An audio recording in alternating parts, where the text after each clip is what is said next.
So, hello everybody. Welcome to Tarot Space Tuesday. Um, I think it was Ginger who suggested Fine. many moons ago, or at least 2 moons ago. Blame it on me. I'm gonna blame everything on you. That we came up with some Halloween themes for the Tuesday nights, and we keep coming up with more and more. So tonight and this week made perfect sense to create a house of spirits to Tarot Tuesday, because I think that ancestor work and honoring those who've come before you obviously is one of those things you can do every single day of the year, not just on the Day of the Dead. That being said, Halloween, I always say it's kind of like the door blows open to the spirit world. It's not like, well, I know Ginger lives in Halloween pretty much every day of the year, as a lot of us tarot card readers do. Um, but I feel like it's such a potent time between now and the new year. And so it's just, there is no better time to be talking about this stuff. So I'm going to share my screen and bring up a PowerPoint presentation, and we'll get to tonight's what we're talking about tonight. So before we begin, I want to just say really quick that in 2 weeks I am teaching a day-long masterclass, Illuminating the Shadow, and I have a coupon code for any of you guys, which is TST 2020. Gosh, it sounds kind of like TST sounds like something that you'd go up get medicine for. I but wasn't going to say.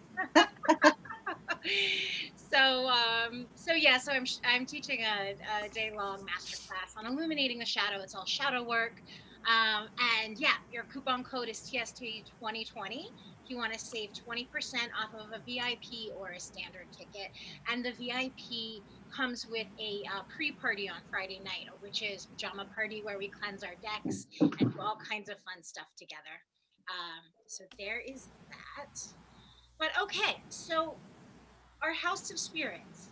I was looking around for some interesting images about what could kind of represent our House of Spirits, and I came across these incredible vintage Halloween images from ancientfaces.com, which I just thought were so cool and evocative. And it's really fun to look back and see how people celebrated things like Halloween 50 years ago, 100 years ago. And I especially love this Victorian photo where nobody's in costume, but they all have these kind of wild black, they look like painted pumpkins. Or maybe it's some sort of heirloom vegetable that we don't have much access to anymore. I'm not sure. But when we talk about the house of spirits, of course, we're talking about every single person in your family tree, everyone who has come before you.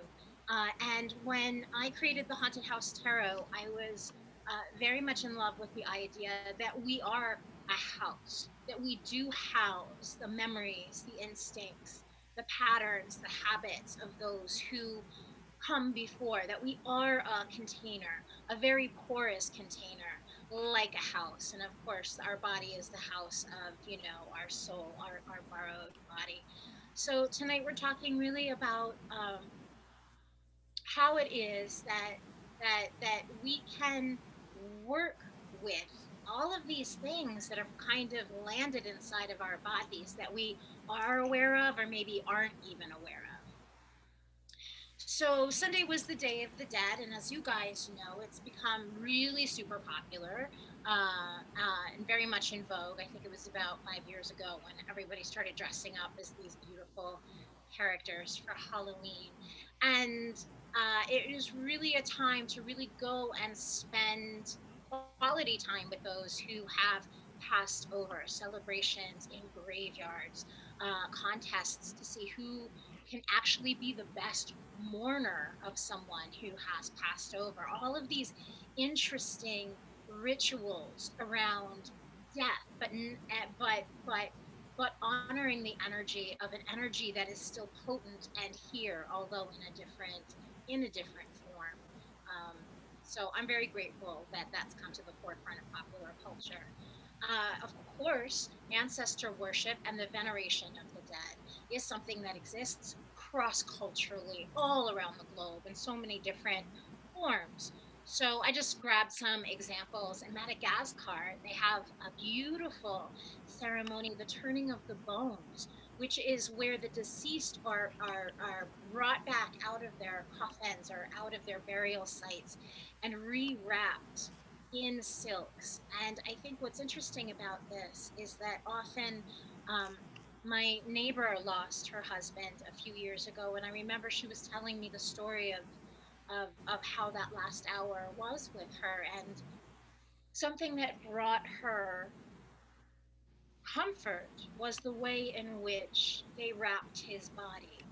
Um, and so there is this sort of, and it's a funny thing because when a baby is born, one of the first things a new mom learns how to do is make a baby burrito with the wrapping, right, to keep the baby from kind of flailing, and and and so that's not law. I don't think that that's something that should be lost on any of us. You know, the circle, the beginning and the end of life, um, and we see kind of the same those same things happening. So I thought that was a beautiful ceremony. Also, I don't know if you guys are familiar with Joss paper, but I saw these stores when I was in China, and I was like, I don't understand what is this? And Joss paper is literally offerings that you purchase, and then you burn them for your ancestor. But they get really creative, so it's not just like you would buy like money to give to your ancestors, but Joss paper makes like electronics and cigarettes, and you can buy dentures, like anything and everything someone might want in this world you can purchase and then offer to your ancestor via burning the joss paper. So again, we see in this case not necessarily the wrapping and preparing, but the purification of the element of fire, which of course in tarot is wands, and the burning of that and the smoke bringing it up and out into the spirit world. And then the last picture I have there on the right of your screen is an ancestor altar from the Hoodoo Foundry, I think. And you see on this ancestor altar something that you see in altars again all around the world, which is something sweet, which is offered to the ancestor. Sometimes it's fruit, sometimes it's honey, sometimes it's actual sugar, candy. In this case, we have cake. We have a drink. It looks like there may be something alcoholic as well, which I love that. I love when, you know, if you go, I think, to Marie Laveau's tomb in New Orleans, you'll see like money and cigarette. I just think it's so fun when they like when people offer those fun vices, those not so good for us, but fun vices. But at the point at which you're dead, it doesn't matter, right? So take a big pack of American spirits with you. Somebody leave that for me, please. I'm looking forward to smoking again when I cross over to the other side. Yes. And then of course the hoodoo altar also has their image, and so we see that in many different forms, whether it be a statuary or a picture or a painting or something like that. And I think that, you know, out of all of these, in terms of what we can do, um, making an altar uh, for for your ancestors is a really it's a really great it's a really fun thing to create, and it's a fun space to dedicate, especially to someone who is particularly special to you, that you have a very strong connection with. And we've talked before about ghosts and spirits in this class, that those relationships are just as normalized kind of as any relationship in our life. So, you know, they see that and they are definitely paying attention and grateful when we acknowledge them. And you don't even have to go so far as to have a specific space in your house. Sometimes just putting out an extra plate at dinner time, and inviting them to sit down with you, or purposely making a meal that was their favorite, and opening the door, you know, to them to allow them in. Small symbolic acts have such tremendous meaning. And I think it's healthy not only for the ancestor who's passed over, but for us as well. So when we look at tarot specifically. And it's really, I love working with these ancestor cards when I'm reading cards for myself or for another person. We see some very specific places where you can associate the Rider-Waite Smith with ancestors. So the first card that always leaps to my mind would be the Nine of Pentacles. For a multitude of reasons. But number one, the most kind of important part about this card as it connects to your house of spirits is that she is in a vineyard. And Pamela Coleman Smith, of course, designed these cards in Europe. So she was kind of north and east of a lot of the vineyards, but certainly this is something very familiar, I would imagine. Lucian, right? Lucian, who's over there in the UK, how often do you go to vineyards and wineries? I'm just curious. Or the average Englishman, do you head down to? Oh, not in. There are some in England, but not very many. In France, but not for very many years. In the south of France, there are vineyards, so hardly at all.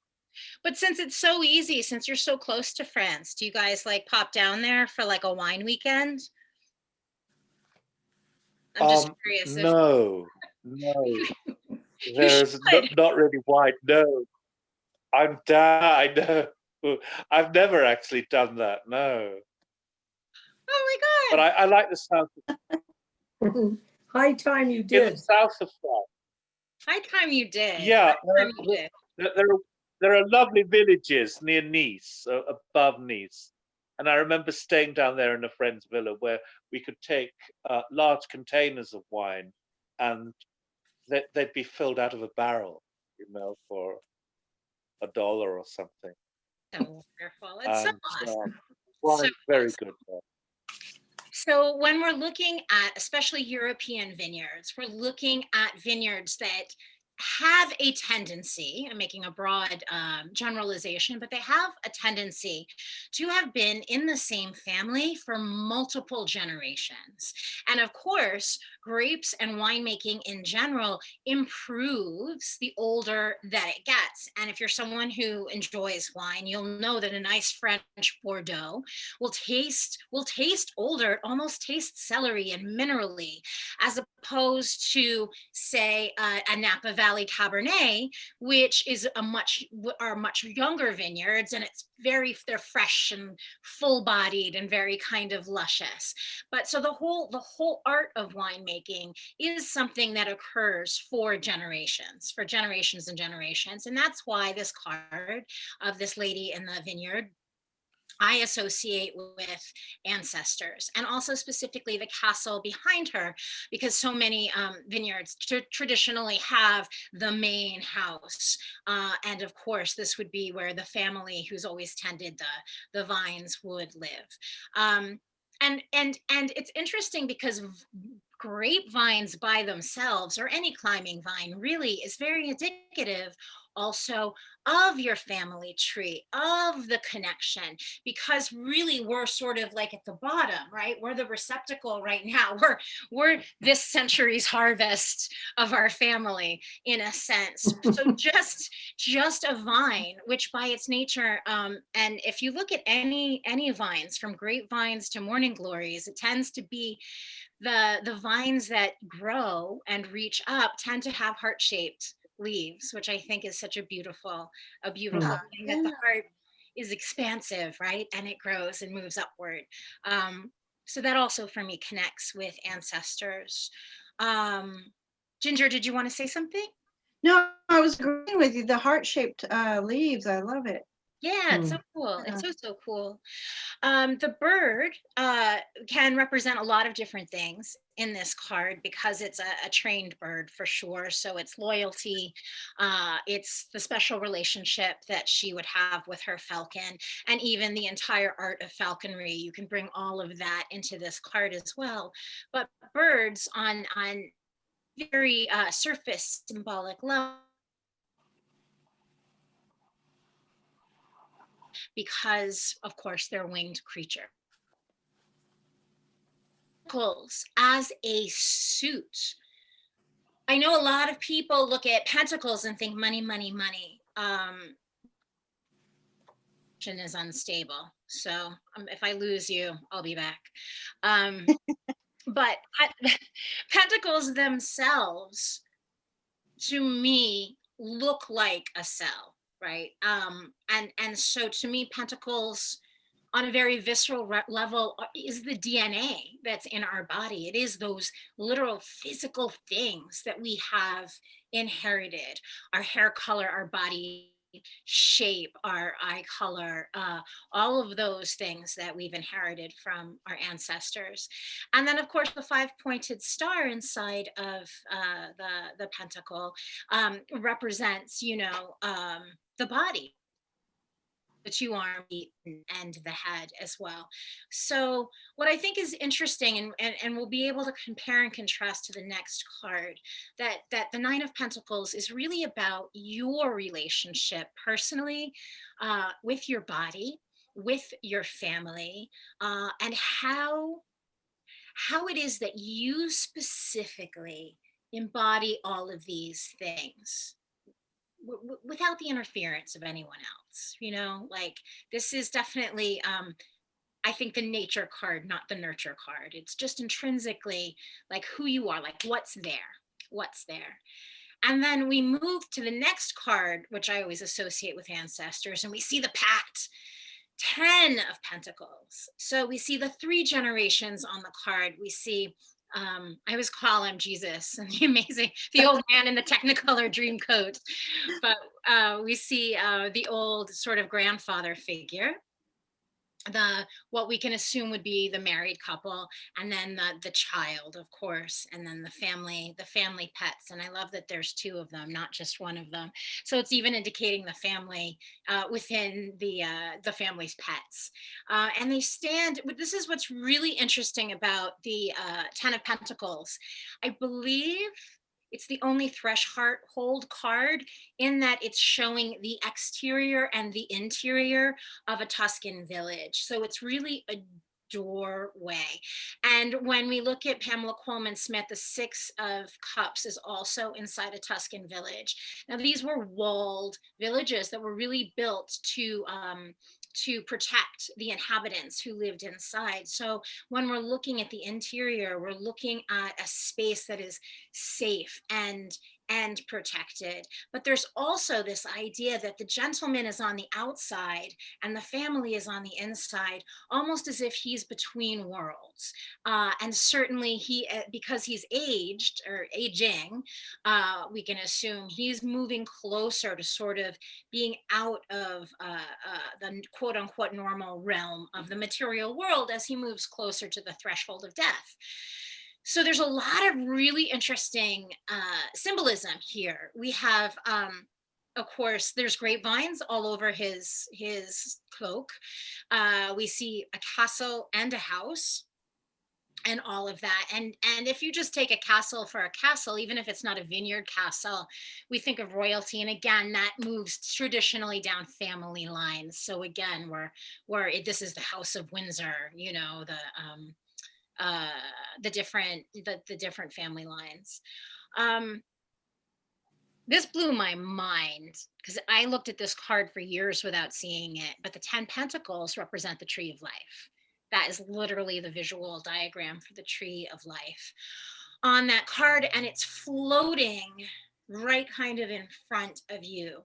And what I think is so fabulous about that is that when you look at the 10 of Pentacles, which is the culmination of everything in the material world, once you have everything you need, once you are, on a very basic level, safe, roof over your head, food to eat, the people who love you, once you're secure in knowing that you have what you need, you can kind of let go of your attachment to those things and begin to contemplate the spiritual world, which, of course, the tree of life, the diagram is there to show you how things materialize from the invisible to the visible world.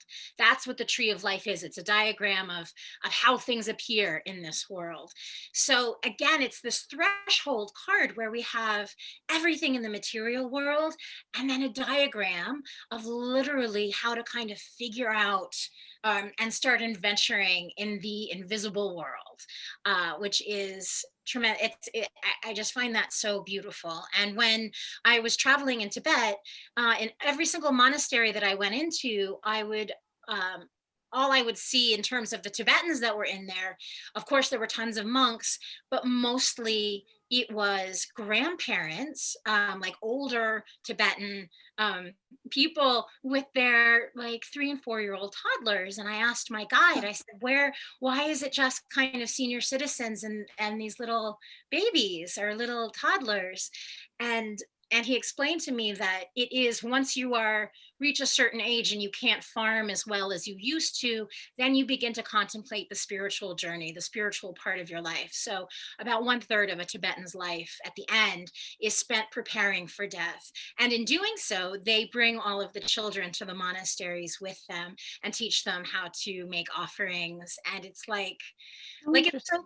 isn't that so cool? Isn't it just Yeah. so cool? And what's so beautiful about it as well is that I think that the grandparent grandchild, especially young grandchildren, that relationship is so special. There's so much love. It's such an, in a sense, it's just so and so to see that in a sacred space in these temples, but also because the nature of how they pray is not asking for things, but just kind of being grateful for being in the presence of um, of their gods and their bodhisattvas. So it's so the energy is just magnificent. And one of the they give some of their offerings are prostrations, which look like sun salutations. This would be younger people doing that. And then they also give yak butter, which then is burned in candles and it smells delicious. And of course, the insides of the temples are bright, gold statues and red and all jewel tones. So, and it's just full of these darling children and wonderful grandparents. It's just amazing. It's just so Amazing experience there.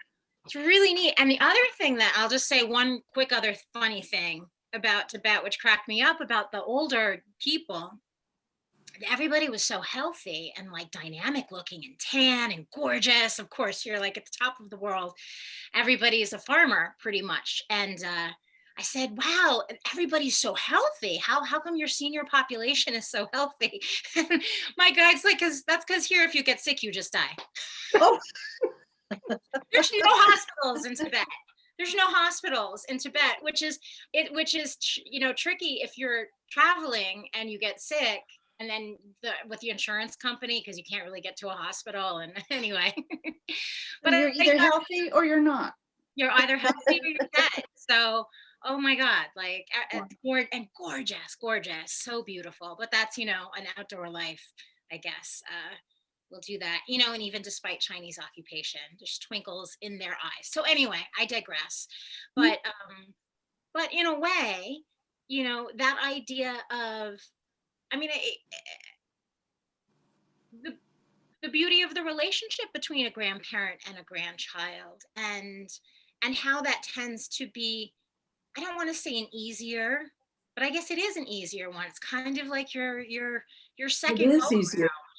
right? Yep. Yep. And you're not in charge.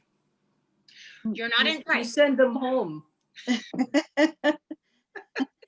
It's from just the good experience. bits. Which is great. So we can then think about what we can learn from the ancestors who aren't even here, and how much actually that, how enjoyable and delicious conceivably that could be. And of course, when you want to communicate with someone who's passed over, whether it's someone you know and love dearly, or someone you've never met, maybe just seen photographs of or heard stories about, tarot is such a wonderful way to have those conversations with those people. And to me, it seems like and whenever I'm talking to my grandmother or my great grandmother through the cards, I either know if it's working or I don't. I don't have any like great tricks to share, but it seems obvious when they're there and really talking back. And of course, they often communicate. They often communicate. Oh, that didn't line up very well.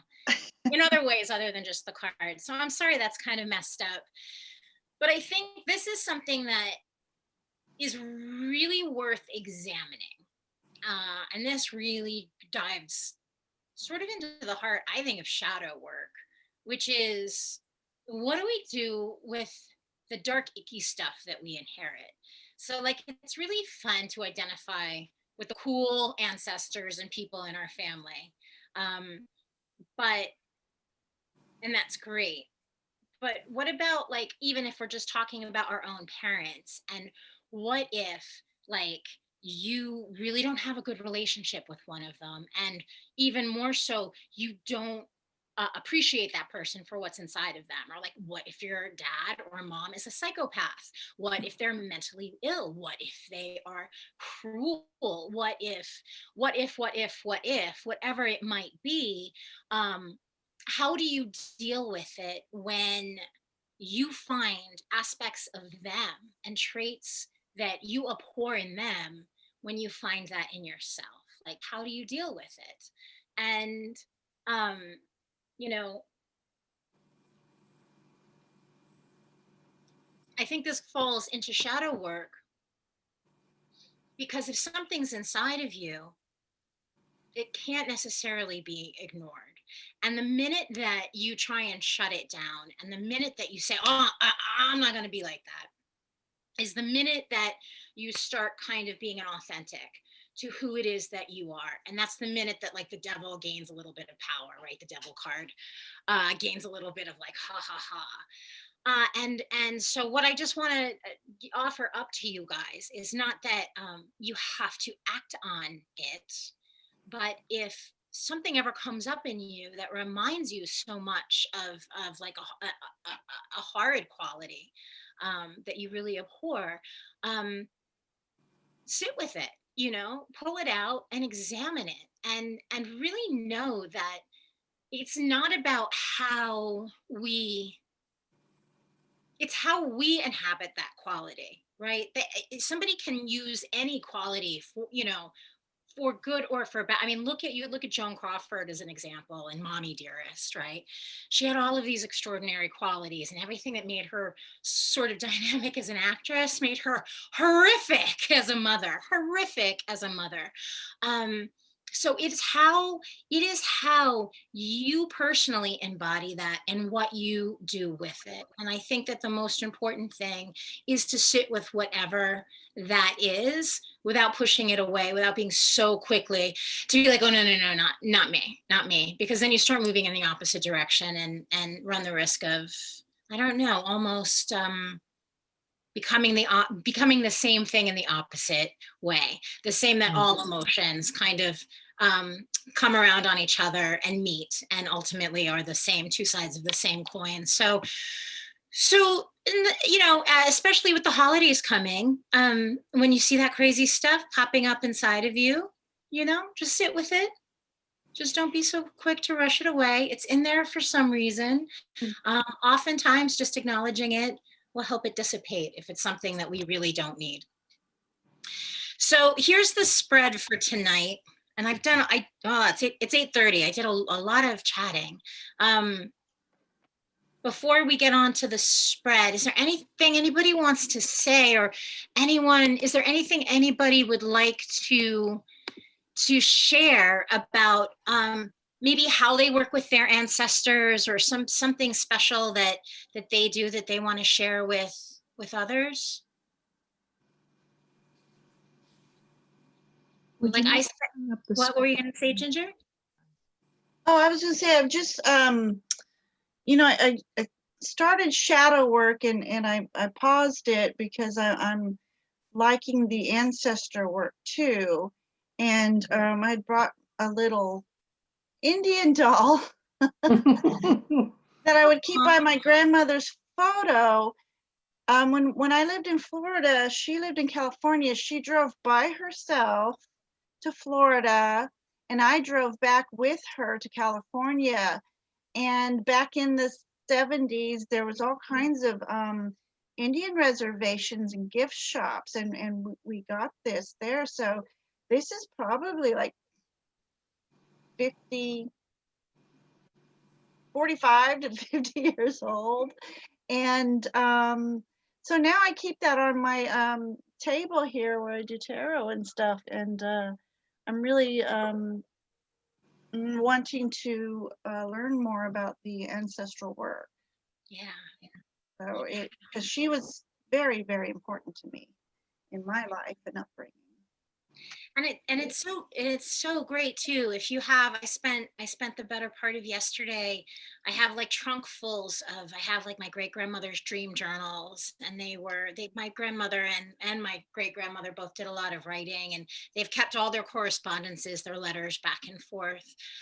So it was just fun to take a deep dive of just the other, you also always see something new when you're looking at that as you grow older, right? As you start to move up the tree as well. Do you do creative writing, Ginger, around your ancestors? No, I haven't tried that.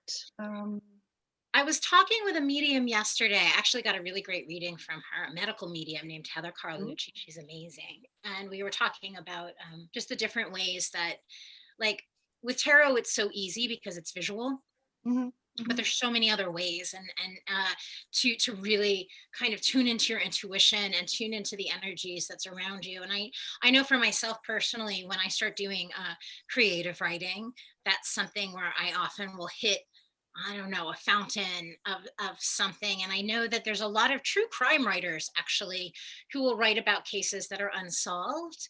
And in the course of writing about will kind of come to a conclusion that will wind up actually being true. Like the case will be solved and they will have kind of figured it out because it's that same kind of energy moving into. So I would invite you maybe to do some writing with the doll or with your, I don't know, or some stories or something.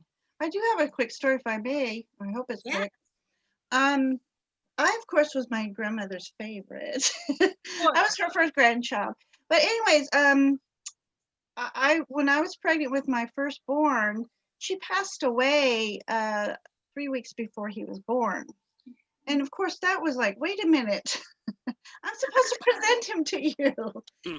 And so I went to bed often wishing she could have held him at least once. And so I had a dream one night that I'm hearing him laughing in another room. And as I come into the room to see what he's laughing about, there was a shadow over him.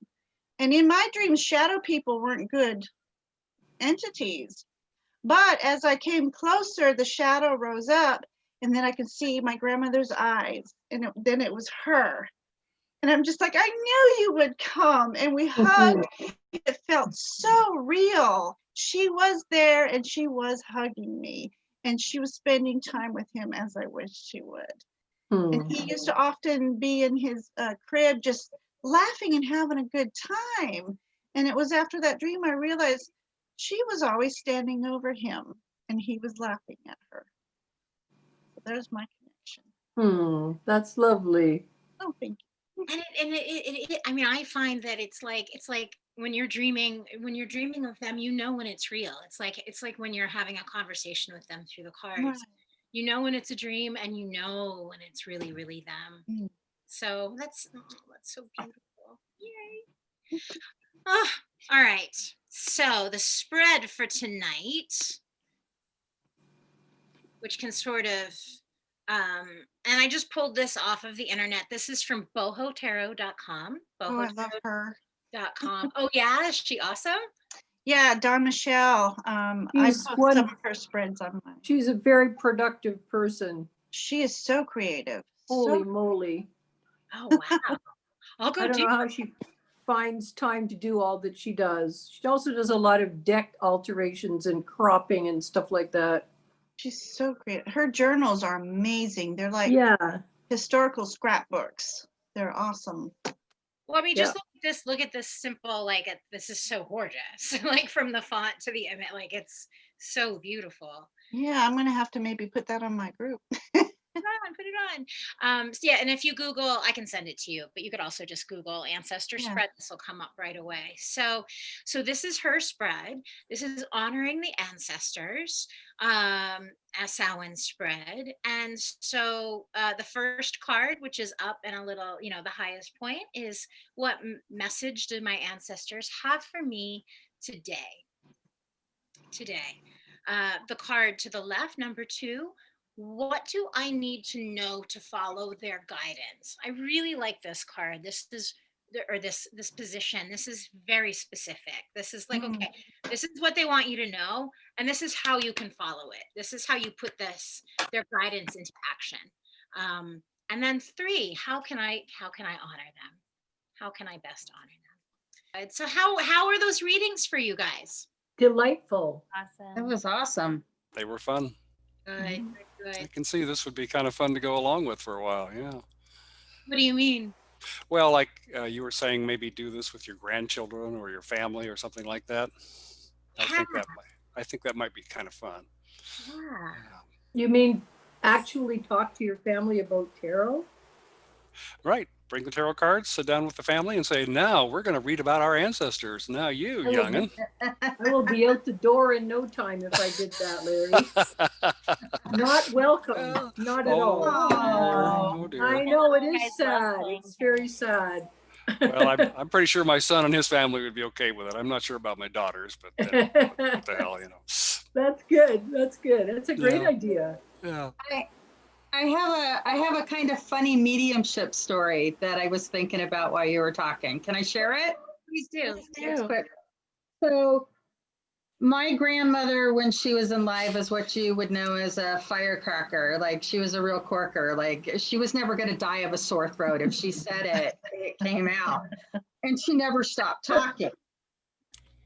So it's hilarious now whenever I have a medium that I go to talk to my grandmother, because I know they really know their stuff, because they're like, oh, I can't get a word in edgewise to tell you what she said. And it's really funny. So my sister doesn't, do much of this and goes to see a medium. And she goes, you're not going to believe what she said. She was like, she said she couldn't get in a word edgewise. She goes, I just died. So anyway, I really know it's my grandmother, That's amazing.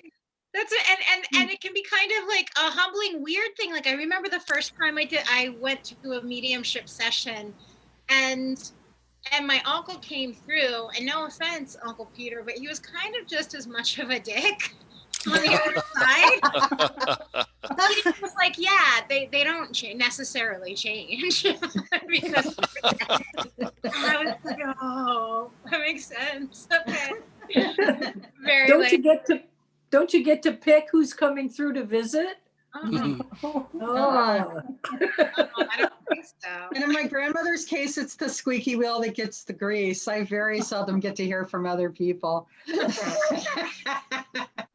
You have to like do it in secret behind her back somehow. If that's even possible. Yeah. You guys, thanks so much. This was fun tonight. I hope, and I do hope that this is, again, it's one of those, ancestor work is one of those things that you can go really deeply into and find a lot of new and interesting things and a lot of like magical stuff. Just really quickly, I was exploring some art. I just had some wild things happen with my family. I don't want to go into the whole story, but it led me to a museum in Chelsea, and I wound up being taken behind the scenes, and the curator pulled out all of these paintings my uncle had done. It was like kind of crazy. So like, they're listening and paying attention. You never know what's going to kind of turn up in the material world, that they still have their energy. And I think that also,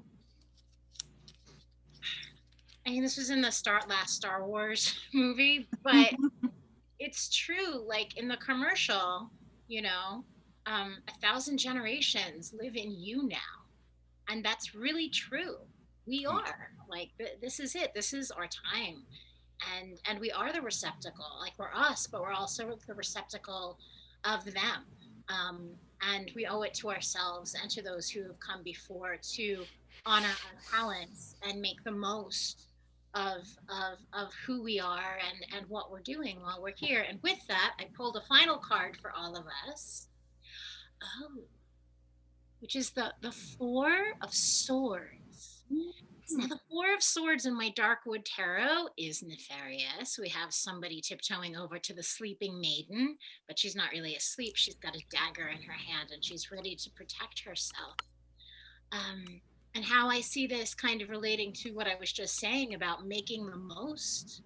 I'm going to bring it full circle to what I was talking about before, which is not everything that we inherit is necessarily a good thing. It may be something kind of creepy. It may be something a little dangerous, like those swords dangling over, especially when we're thinking about things like mental illness, depression, alcoholism, all of trauma, inherited trauma, all of that kind of thing. But just because that is somehow inside of us, imprinted in us in some way, does not mean that we are a victim to that. And so, just like she is lying in bed with her sword, ready to strike if she must, just because there's something that's not wrapped up in a pretty package inside of us, let that be our gift. Let that be something that we can pick up and use, like she's about to use her sword, so that we can carve ourselves into who we were meant to be. And nothing happens by accident, right? So these things, they're all gifts, and it all comes down to how we respond to it. Now, she's prepared. She hasn't responded yet, but she's prepared to defend herself if she needs to be. So give yourself the space to honor everything that's inside of you, the good and the bad. And fours of all of the suits always recommend stability as well. So know that you are on safe, solid ground, whether it is election time or whether it is your family or whether it's the holidays coming up. You know who you are. And stay true to that. And that's it, I guess, for tonight. So yeah, we're right at the 9 o'clock mark. Wow. So that went really fast tonight, Vicky. Like, It you're did. reading. Flew Uh, by. Zoom. Oh, and we are on Zoom. That's why. Zooming on the Zoom. So have a great weekend. I'll see you guys next week. And everybody, Okay. be well. Love you Thanks, all. Sasha. Bye. Bye.